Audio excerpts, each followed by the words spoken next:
আম্মু আসতেছি, একটু দাঁড়াও। আসসালামু আলাইকুম, আশা করি ভাই বোনেরা সবাই ভালো আছেন। আলহামদুলিল্লাহ আমরা সবাই ভালো আছি। জি জি জি মা, দেখছেন কথা বলতে আসলে মোরে এত সুন্দর করে বুঝাই রেখে আসছে যে ডাক দিবে না, তাও এই যে এমন ভাবে চিৎকার দেয়। আচ্ছা, আজকে আমি আমার সংসারের অনেক কাজ কাম করি, আপনাদের সাথে প্রতিদিনই সবকিছু শেয়ার করার চেষ্টা করি। আজকে আমি অন্য রকমের কিছু শেয়ার করব আপনাদের সাথে, যেগুলো আমার জীবনের প্রথম অভিজ্ঞতা। এটা হচ্ছে গিয়ে আমি একটা বড় একটা পাতিল নিলাম, আর আজকে আমি কথা বলতেছি পাকঘরে বসে, কিন্তু পাকঘরে দুইটা জানালা, এই যে দুইটা জানালা খোলার পরে আলহামদুলিল্লাহ অনেকটা বেশি আলো পড়ছে, কারণ এখানে তো লাইট নেই জানেন। তো অনেক বড় একটা পাতিল নিছি এই যে, আর এই পাতিলটা করে আজকে আমি শীতের পিঠা বানাবো। শীতের পিঠা বানানোর আগে আমি সবকিছু জোগাড় করতে পারি নাই, কারণ হচ্ছে এটা যে সকালবেলা যখন আমি কাজে গেছিলাম তখন বাজে 9টা, কাজে থেকে যখন আসছি তখন বাজে 12টা। এখন আমি আপনাদের সাথে কথা বলতেছি, এখন বাজে 1:30টা। পড়ে গেছিল না, দেখছো? থাক যাবে। আচ্ছা, যেটা বলতেছিলাম, সাফান খেলতে খেলতে পড়ে গেছিল, তো তখন এখন বাজে 1:30টা। তারপরে আসার পরে খুব তাড়াহুড়ো করে ছেলেরে গোসল করাইছি, আমি নিজেও গোসল করছি। তারপরে কিছু কাপড় চোপড় দিয়েছি, সেগুলো রোদে শুকা দিলাম। এরপরে কিভাবে করবো এটা দিয়ে সব জায়গায় বেশি নিচে রাখতে হবে। এই যে আমি একদম গুঁড়া গুঁড়া করে নিচ্ছি। এখানে হচ্ছে গিয়ে একটা আর একটার অর্ধেকটা, দুইটা চাক নিয়ে নিচ্ছি, মানে দুইটা চাক নিলাম আর একটা চাক রেখে নিলাম। তো আমি বলি 30 পিস পিঠা, আমি চিতই পিঠা কিনে আনছি 30 পিস। তো 30 পিসের জন্য আমি কতটুকু কি লাগে সেটা আমি শিওর জানি না, তবে সবকিছু অনুমান করে দিতে হবে। কম বেশি হলে কিন্তু আর এটা স্বাদ থাকবে না। অতিরিক্ত কোনো জিনিসই যেহেতু ভালো না, লবণ চিনি দুধ সবকিছু পরিমাণ মতো দিতে হবে। এখানে হচ্ছে আধা কেজির একটা লিকুইড আছে, আর হচ্ছে গিয়ে এই যে নারিকেল আছে বক্সের ভিতরে, এই যে নারিকেল। তারপরে আছে যে গরম মশলা। গরম মশলা কি কি দিতে হয় তা আমি শিওর জানি না। 2টা গরম মশলা কিনে আনছি 10 টাকার প্যাকেট। তো এটার ভিতরে আছে দারচিনি, এলাচ আর লং, দুটোটাই একই। হ্যাঁ, আর একটা লিকুইড কি করলাম, আচ্ছা 30 পিস পিঠা এটার ভিতরে আসে কিনা ঝোলা সব ওকে জানি। আচ্ছা, আমি একটু ওই লিকুইডটা এনে লই, তারপরে আবার কথা বলি। আমি হচ্ছে নিলাম ব্লেন্ডার করার জন্য সেই নারিকেলটা একটু ব্লেন্ডার করে দিই, কারণ বাড়তে গেলে এখন একটু ঝামেলা হয়েছে বাবা, যেহেতু ব্লেন্ডারও আছে, তাই না?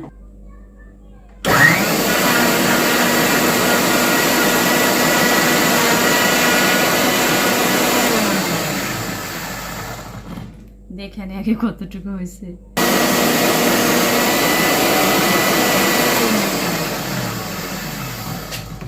হয়ে গেছে আমার ব্লেন্ডার করা। হ্যাঁ বাবা, আমার এই নারিকেলটা ফ্রিজে ছিল, আমার মনে ছিল না। আমি বের করার পরে যেটুকু গোল ছিল ওইটাই শুধু ব্লেন্ডার হয়েছে, বাকিটা হয় না। এই যে করছি, কিন্তু এটা এখন এটার ভিতরে একটু পানি দিতে হবে। পানি না দিলে এটা মানে নাড়াচাড়া দিয়ে হয় না। তো পানি দিলে আবার আমার ওইখান থেকে পিঠার পরিমাণে বেশি হয়ে যায়, তো ভাবছি একটুখানি দুধ দিয়ে দিই, তাহলে ব্লেন্ডারটা একটু সুন্দর হবে। না হলে তো সমস্যা হয়ে যাবে, বেশি পানি দিলে আবার জ্বালাই তো আমার গ্যাস কোন সমস্যা হয়ে যাবে আমি জানি না। এই যে নিলাম, তো এই যে এখন হয়েছে দেখেন, দিলাম ঢাইলা। হয়তো আপনাদের সাথে পুরোটা সুন্দরভাবে দেখাইতে পারতেছি না, কারণ স্ট্যান্ডটা আমার ওইভাবে করে রাখার মতো জায়গা হইতেছে না।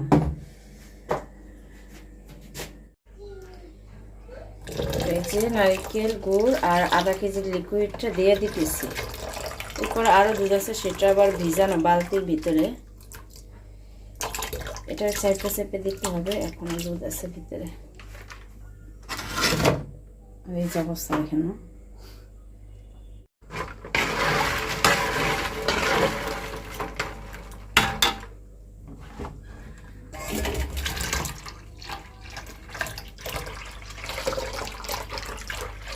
এটা বেশি মজাই হচ্ছে গুড়ে আর দুধে। তো পরিমাণ মতো দিয়ে রেখি, বেশি জল হলে আবার সমস্যা। 30 পিস পিঠা এটার ভিতরে আসে কিনা কে জানে, ভয় লাগতেছে। আগে একটু জ্বালাইয়া দেখি, লাগলে পরে আবার দেওয়া যাবে, দুধটা আলাদাভাবে জ্বালাইয়া।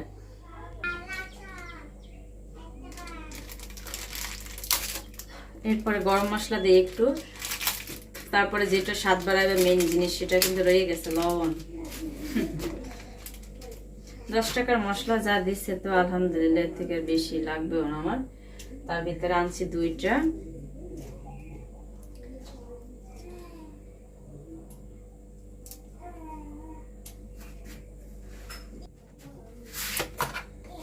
এরপরে এই যে স্বাদ মতো লবণ। আগে সবকিছু অল্প অল্প করে দিয়ে দেখি।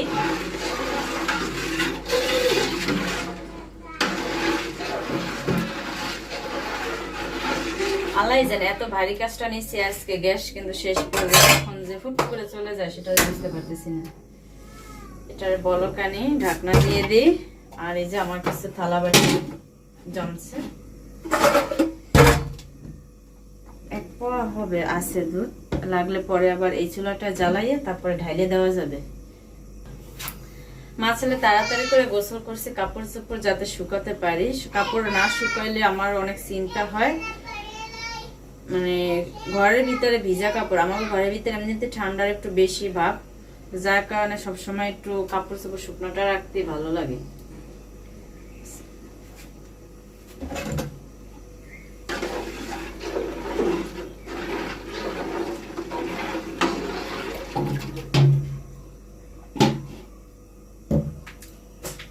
বাবা নাড়াচাড়া দিতে হবে, নাহলে তুমি আমার কাছে লাইলে করে।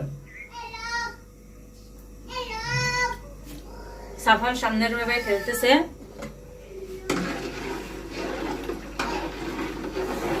আপনারা ভাবতেছেন এটা যে একজন মানুষ এত পিঠা কেন বানাইতেছে, হুট করে কেন এই করতেছি, বলবো আগে বানানো হয়ে যাক সুন্দরভাবে, সহি সালাম মধ্যে দেখতে সবকিছু পারফেক্ট হয় কিনা। কোনো কিছু যদি এলোমেলো না হয় তাহলে তো আলহামদুলিল্লাহ।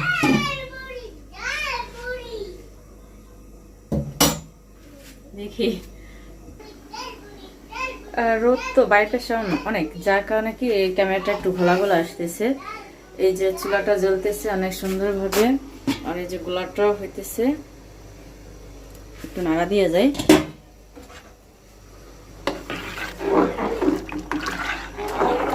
আমি কোনো সময় বানাইনি, বিশেষ করে জীবনে প্রথম অভিজ্ঞতা। তারপর যদি কোনো ভুল ত্রুটি হয়, কোনো কিছু দিতে ভুল হয়, কমেন্ট করে একটু জানাইন, তাহলে কি হবে পরের বারে আমার সমস্যা হইব না, শেখা হবে। হ্যাঁ, তো চলেন সাফওয়ান কি করে দেখাই।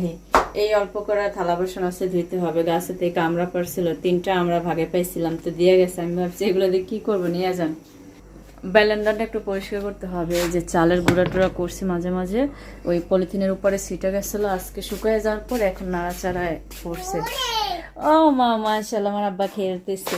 ওই যে পিঠে না সাফওয়ানের কাছে রাখছিলাম যাতে কান্নাকাটি না করে। এটা কি আব্বা, তুমি এ ঘুর পাইছিলা কো? এ কোন সময় আনছো তুমি? আরে আমার নাওয়ান্য ধোয়ান্য পোলাইয়া কি করতেছে? এ যে আঠার মতো কি যাইব বোকা ছেলে। হ্যাঁ দেখুন, আমি আইতে আসি। পলিথিনের ভিতরে আছে, বের করে এমনি একবারে, কারণ এটা এখন একটু গরম আছে, বের করলে আবার শক্ত হয়ে যাবে। আমার অলসতার কারণ, না হলে কিন্তু আমার একটা বড় চামি ছিল, একটা না কয়েকটাই আছে উপরে রাখা আর কি। কালারটা দেখছি না অনেক সুন্দর আছে। আসলে গুড়ের কালার সুন্দর হয় দেখে আমার এই পিঠাটা ভালো লাগে, গুড়ের পিঠাটা।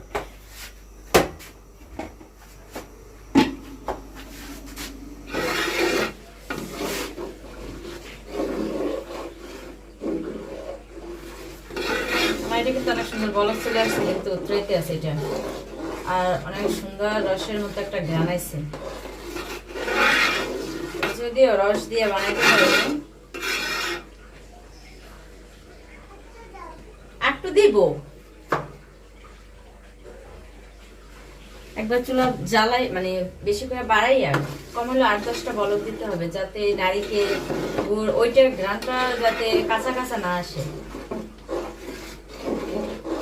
তারপর যখন ঘন ঘন হয়ে আসবে তখন দেব, সবকিছু নিজের আইডিয়াতে। ভুল হয়েছে যদি একটু একটা ভিডিও দেখে নিতাম, বা কাউকে যদি জিজ্ঞেস করতাম, মারে ফোন দিয়ে বা ভাবিনা করে জিজ্ঞেস করলে, আমার বোনকে জিজ্ঞেস করলে বলতে পারতো না। হুট করে চালাকি করলাম, ধরা না খেলে হয় চালাকিতে। কি বাবা আমি একটু সামনে থেকে দেখাই। এই যে আমার পিঠার যে রসটা, ওটা কিন্তু অনেক সুন্দর, অনেকবার এইভাবে করে উঠে নিছি আমি। হ্যাঁ, এখন চুলাটা অফ করে দেওয়া যায় ইচ্ছা করলে। তারপর আর একটুখানি সময় রাখি। যার এখন কিন্তু এই যে ঘন ঘন হয়েছে, এটার ভিতরে পিঠা দিলে যথেষ্ট। আসেন একটু পিঠাটা ঢালি। চুলাটা কমাই দিই, না হলে আমার সব দুধ পড়ে যাবে। এটার ভিতরে ঢালতে পারি।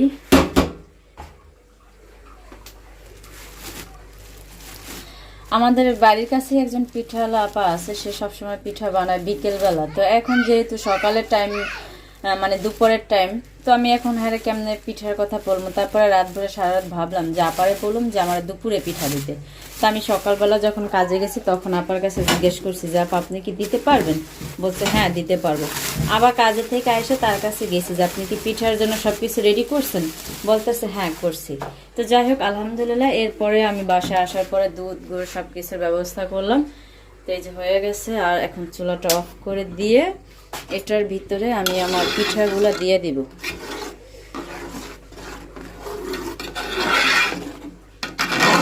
এই যে যেহেতু শীতের দিন, ভাবলাম অন্যরকমের একটা কিছু আপনাদের সাথে শেয়ার করি। আর এখানে হচ্ছে 30 পিস পিঠা আনছি। বিসমিল্লাহ। 30 পিস পিঠা 150 টাকা নিছে, 5 টাকা করে পিস। আর পরে আবার সে আপা হচ্ছে, মিথ্যা কথা বলবো না, সে 4 পিস পিঠা বেশি দিছে। কারণ বলছে যদি কোনোটা হয়তো কাঁচা যেতে পারে বা একটু ভুল হইতে পারে, সেজন্য আর কি 4 পিস বেশি দিছে। আচ্ছা, এগুলো আমি সুন্দরভাবে দিই। দেওয়ার পরে কীরকমের হয় অবশ্যই আপনাদের সাথে শেয়ার করব। অনেক খুশি লাগতেছে, নিজের প্রথম এত সুন্দর করে বানাইতেছি। এই তো দেওয়া হয়ে গেছে। আর এখন আমি এটা সুন্দরভাবে ঢাইকা রাখা দেব। জি বাবা।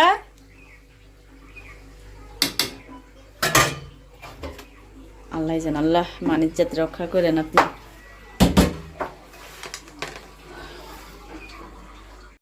তো দেখছিলেন আমার ঘরের অবস্থা। আমি ঘরের কাজগুলো সবই কিন্তু করে নিছি।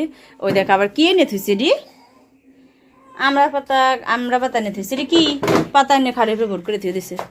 যে আমার চাপতে একটু বিছানা টিছানা গুছাইয়া থালা বাটি ছিল অল্প, সেগুলো ধুইলাম। আর এখন পিঠাটারে দেখবো যেটার কি অবস্থা। পিঠা খাইবা? পিঠা খাইবা? আল্লাহ জানে, খুব ভয় লাগে।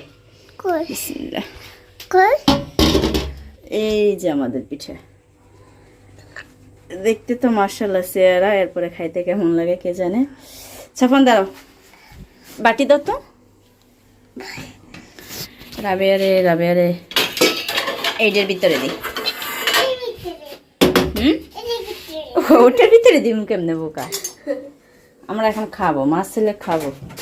তো রাবেয়ার মা হচ্ছে কি সবসময় যে জিনিসটা রেডি করে ওই জিনিসটা সবসময় সাফনে দেয়। জানি না কেমন হয়েছে, এখন খাওয়া হইলে বুঝতে পারবো। রাবেয়া নিয়ে যাও এটা। রাবেয়া 3 পিস দিয়ে দিই।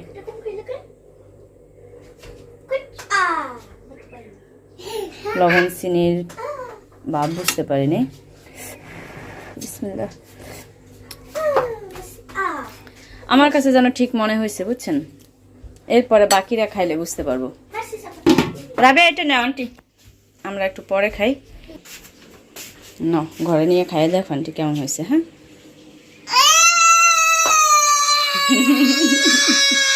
দিবা না দিম না। আমি বুঝতে পারি নাই, আমার পোলায় ভাবছে কি যে ও অগরের যেটা দিচ্ছে এটা ওর লেগে নিছিলাম। হ্যাঁ, এই জন্য কান্না করছে। কিন্তু আবার এমন না যে কেউ কিছু দিলে কান্না করে। খাওয়াবো। রাবেয়া এ দৌড়ে কইতাছে আন্টি মজা হয়েছে। না অপু খাও।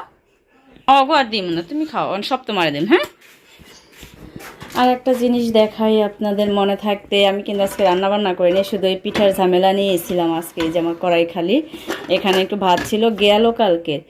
এটা আমার ভাতটা কি ভিজে উঠছে।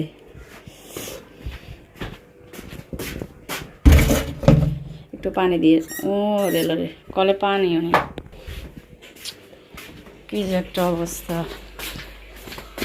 আসলে আমার টাঙ্কি হচ্ছে ছোট, হ্যাঁ, যার কারণে কি সারাদিন অনেকবার পানি ছাড়তে হয়, অনেকবার একবারে। এখন আমরা দুপুরে ওই পিঠা খাবো রাতে যদি বেঁচে থাকি ইনশাল্লাহ ভাতটা ধুয়ে আলু ভর্তা করে ভাত খাবো ইনশাল্লাহ। সবাই ভালো থেকেন। আর আমার পিঠার আরেকবার একটু দেখাই। খাদিজাকেও দিয়ে দিলাম 3 পিস, সাফানের দিলাম 1 পিস, আর এখন আমি 2 পিস চা খাই খাবো। বাকিটা আবার কি করি সেটা আপনাদের সাথে পরবর্তী ভিডিওতে শেয়ার করবো ইনশাল্লাহ। সবাই ভালো থেকেন। আসসালামু আলাইকুম।